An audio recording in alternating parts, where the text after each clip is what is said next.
My name is Maliyah Espinoza, and my pronouns are she, her. When I was younger, I didn't know what trans was, and I didn't know who trans people were. I just always identified as a girl.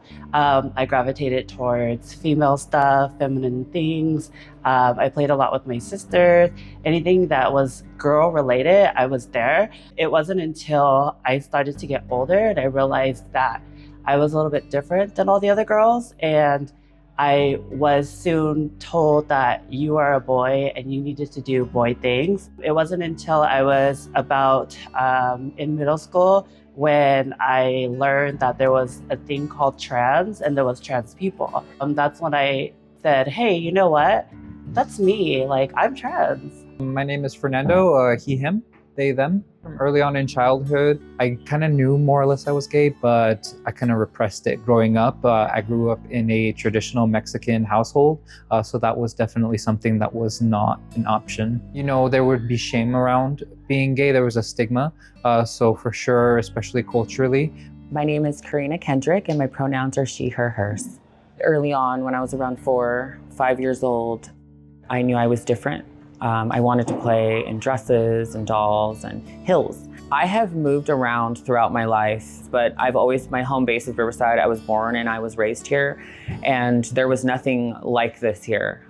My transition has always been solo. I've been on my own. There weren't resources. People who are in like LA, San Diego, and like the bigger, more populated cities, there's more resources and more underground resources through girls who connect with each other before Pride was ever a thing. Especially for transgender people, it was always like black market stuff, which nobody wants and it's bad, but those were the kind of alleys that we had to go through without the organizations set in place like Riverside Pride and other prides that are available to us. I had to find out and figure everything out on my own without any type of resources. My experience would have been a lot different if we would have had local pride organizations in my community. I didn't know that there was trans people around me. So that was what I was missing mostly. So being able to educate not only myself, but the folks around me would have been definitely a life-changing experience because I wouldn't have to feel like I was fighting against the world all the time. If there was a pride organization while I was growing up, that definitely would have been very helpful. I think it would have given a voice and for sure a space for people to feel safer to come out, perhaps also to give the community, more understanding and information about who we are and that we're just people.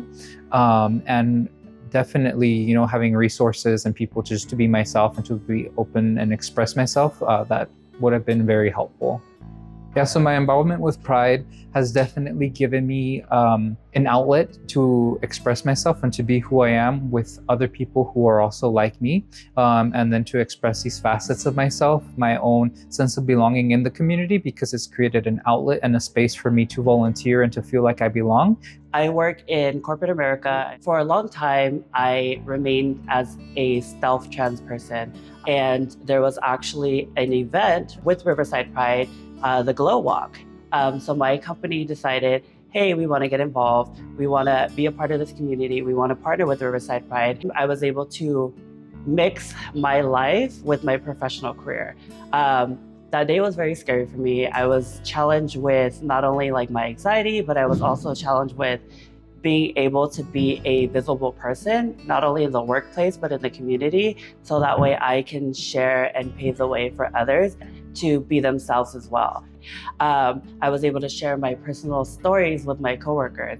They were 100% accepting, they were excited, they were interested in my stories, they were eager to learn about my journey. And since then, I've not only been able to be open in my workspace, but become an advocate for trans folks in the workplace.